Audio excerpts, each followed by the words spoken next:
കാർഷിക വാർത്തകൾ.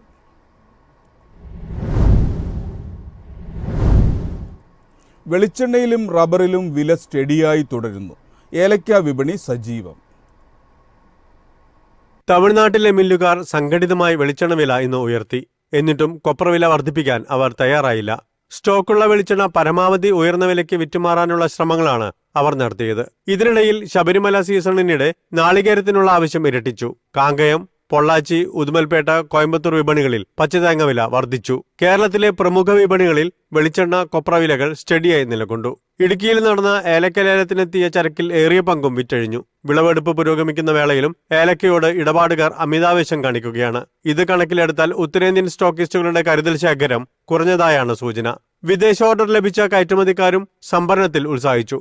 ശരാശരി ഇനങ്ങൾ കിലോ 2943 രൂപയിലും വലിപ്പം കൂടിയ ഇനങ്ങൾ 3400 രൂപയിലും കൈമാറി. ലേലത്തിന് വന്ന 46,740 കിലോഗ്രാം ഏലക്കയിൽ 46,476 കിലോയും വിറ്റഴിഞ്ഞു. സംസ്ഥാനത്തെ റബ്ബർ വിപണികളിൽ ഉൽപ്പന്ന വില സ്റ്റഡിയായി നീങ്ങി. മുഖ്യ വിപണികളിൽ 4ാം ഗ്രേഡ് 19,500 രൂപയിലും 5ാം ഗ്രേഡ് 19,200 രൂപയിലും വിപണനം നടന്നു. കാലാവസ്ഥ മാറ്റം കണ്ട് മധ്യകേരളത്തിലെ സ്റ്റോക്കിസ്റ്റുകൾ റബ്ബർ ഷീറ്റ് വിൽപ്പന നടത്തുന്നുണ്ട്. ഏഷ്യയിലെ പ്രമുഖ റബ്ബർ അവധി വ്യാപാര കേന്ദ്രങ്ങളിൽ നിക്ഷേപകർ താൽപര്യം കാണിച്ചത് ജപ്പാൻ, സിംഗപ്പൂർ, ചൈനീസ് മാർക്കറ്റുകളെ സജീവമാക്കി. ബാങ്കോക്കിൽ ഷീറ്റ് വില 21,035 രൂപയായി ഉയർന്നു. News desk, MyFin TV. ഈട് രഹിത കാർഷിക വായ്പകളുടെ പരിധി 1.6 ലക്ഷം രൂപയിൽ നിന്ന് 2 ലക്ഷം രൂപയായി ഉയർത്തി. പണപ്പെരുപ്പവും കാർഷിക ഉൽപാദന ചെലവിലെ വർധനവും കണക്കിലെടുത്താണ് RBIയുടെ ഈ നീക്കം.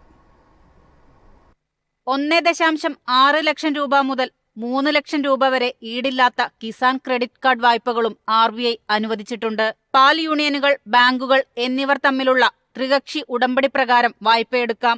ബാങ്കുകൾക്ക് സമയബന്ധിതമായി തിരിച്ചടവ് ഉറപ്പാക്കുന്നതിനാണ് ഈ രീതി നിർദ്ദേശിക്കുന്നത്. ക്ഷീരകർഷകർക്ക് മിൽക്ക് യൂണിയൻ നിശ്ചിത അക്കൗണ്ട് മുഖേന നൽകുന്ന പണം ഉറപ്പാക്കുന്നതിന് ത്രികക്ഷി ഉടമ്പടി വിഭാവനം ചെയ്തിട്ടുണ്ട്. ഈടുരഹിത കാർഷിക വായ്പകളുടെ പരിധി ഉയർത്തിയതിനു പുറമെ വായ്പാ സംവിധാനത്തിൽ ചെറുകിട നാമമാത്ര കർഷകരുടെ പരിരക്ഷ വർദ്ധിപ്പിക്കും. ഇതു സംബന്ധിച്ച സർക്കുലർ ഉടൻ പുറപ്പെടുവിക്കുമെന്നും RBI ഗവർണർ ശക്തികാന്ത ദാസ് പറഞ്ഞു. 2010-ൽ 1 ലക്ഷം രൂപയായിരുന്നത് 2019-ൽ 1.6 ലക്ഷം രൂപയായി ഉയർത്തുകയായിരുന്നു. News desk, MyFin TV. ഇന്ത്യയുടെ ചണ ഉൽപാദനം കുറഞ്ഞേക്കും. വിലയിലുണ്ടായ ഇടിവാണ് കാരണം. കഴിഞ്ഞ സീസണിനെ അപേക്ഷിച്ച് 2024-25 ഇന്ത്യയുടെ അസംസ്കൃത ചണ ഉൽപാദനം 25 മുതൽ 30% കുറയാൻ സാധ്യതയുണ്ടെന്നാണ് ഇന്ത്യൻ ചണ മിൽസ് അസോസിയേഷന്റെ വിലയിരുത്തൽ. അസംസ്കൃത ചണത്തിന്റെ വില അടിസ്ഥാന താങ്ങുവിലയേക്കാൾ താഴെയാണ്. ഇതുമൂലം കർഷകർ ഇതര വിളകളിലേക്ക് മാറിയതാണ് ഉൽപാദനം കുറയാൻ കാരണമായത്. സർക്കാർ സംഭരണത്തിൽ ഇടിവുണ്ടായതും കുറയുകയും ചണച്ചാക്കുകൾ വാങ്ങുന്നതിൽ പഞ്ചസാര മില്ലുകൾ വീഴ്ച വരുത്തുകയും ചെയ്തതായാണ് അസോസിയേഷൻ ചൂണ്ടിക്കാട്ടുന്നത്. 2023-24 രാജ്യത്തിന്റെ അസംസ്കൃത ചണ ഉൽപാദനം 90 ലക്ഷം ബെയിലായിരുന്നു. 180 കിലോ വീതമുള്ള 96.93 ലക്ഷം ബെയിലുകളാണ് കഴിഞ്ഞ 4 വർഷത്തിനിടെ ശരാശരി അസംസ്കൃത ചണ ഉൽപാദനം. ഈ വർഷം ജൂണിൽ മഴ കുറഞ്ഞതും അസംസ്കൃത ചണത്തിന്റെ ഉൽപാദനം കുറയാൻ കാരണമായിട്ടുണ്ട്. അതേസമയം അസമിലെ വെള്ളപ്പൊക്കം വിള ഉൽപാദനത്തെ ഒരു പരിധിവരെ ബാധിച്ചിട്ടുണ്ട്. News desk, MyFin TV. Season തുടങ്ങിയിട്ടും സംസ്ഥാനത്ത് കുരുമുളക് ക്ഷാമം രൂക്ഷം. പ്രതികൂല കാലാവസ്ഥ വിളവെടുപ്പിന് പ്രതിസന്ധി സൃഷ്ടിക്കുന്നു. കുരുമുളക് വിപണിയിൽ വില്ലനായി മാറിയിരിക്കുകയാണ് കാലാവസ്ഥ. ഇതുമൂലം നവംബറിൽ വിപണിയിലെത്തേണ്ട കുരുമുളക് ഇനിയും കാര്യമായി എത്തിത്തുടങ്ങിയിട്ടില്ല. പ്രതീക്ഷയ്ക്കൊത്ത് ചരക്ക് സംഭരിക്കാൻ വ്യവസായികൾക്ക് സാധിക്കാത്ത സ്ഥിതിയാണുള്ളത്. യഥാസമയം വേണ്ടത്ര മഴ ലഭിക്കാഞ്ഞതും അസമയത്ത് കനത്ത ചൂട് അനുഭവപ്പെട്ടതുമെല്ലാം വിളയെ ബാധിച്ചതായി കർഷകർ വ്യക്തമാക്കി. കിലോ 165 മുതൽ 170 രൂപയിലാണ് ഇടപാടുകൾ നടക്കുന്നത്. തെക്കൻ കുരുമുളകിന് ഡിമാൻഡ് കൂടുതലാണ്.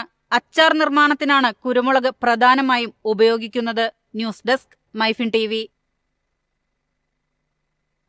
മലപ്പുറം ജില്ലയിൽ പാൽപ്പൊടി ഉൽപാദന ഫാക്ടറി ഈ മാസം 24-ന് തുറക്കും. 131 കോടി രൂപയാണ് പദ്ധതി ചെലവ്. മുഖ്യമന്ത്രി പിണറായി വിജയൻ പദ്ധതി ഉദ്ഘാടനം ചെയ്യും. മിൽമയ്ക്ക് കീഴിലുള്ള Malabar regional cooperative milk producers യൂണിയന്റെ നേതൃത്വത്തിൽ മലപ്പുറം മൂർക്കനാട്ടിലാണ് പ്ലാന്റ് സ്ഥാപിക്കുന്നത്. പ്രതിദിനം 10 മെട്രിക് ടൺ പാൽപ്പൊടി ഉൽപാദന ശേഷിയാണ് പ്ലാന്റിനുണ്ടാവുക. മുഴുവൻ ഉൽപാദന പ്രക്രിയയും ശാസ്ത്രീയമായി നിയന്ത്രിക്കാനും നിരീക്ഷിക്കാനും വിശകലനം ചെയ്യാനും വിപുലമായ supervisory control and data acquisition സംവിധാനങ്ങൾ ഉപയോഗിക്കും. അത്യാധുനിക സൗകര്യമുള്ള ഫാക്ടറിയിൽ സ്പ്രേ ഡ്രൈയിംഗ് സാങ്കേതികവിദ്യ ഉപയോഗിക്കുമെന്നും അധികൃതർ വ്യക്തമാക്കി. സംസ്ഥാന സർക്കാരിന്റെയും സ്വിസ് വികസന സഹകരണത്തിന്റെയും സാമ്പത്തിക സഹായത്തോടെയാണ് പദ്ധതി നടപ്പാക്കുന്നത്. കഴിഞ്ഞ 5 വർഷത്തിനുള്ളിൽ മലബാർ മിൽമയുടെ മൊത്തം വിറ്റുവരവ് 48% വളർച്ച രേഖപ്പെടുത്തി. News desk MyFin TV. കമ്പോള നിലവാരം.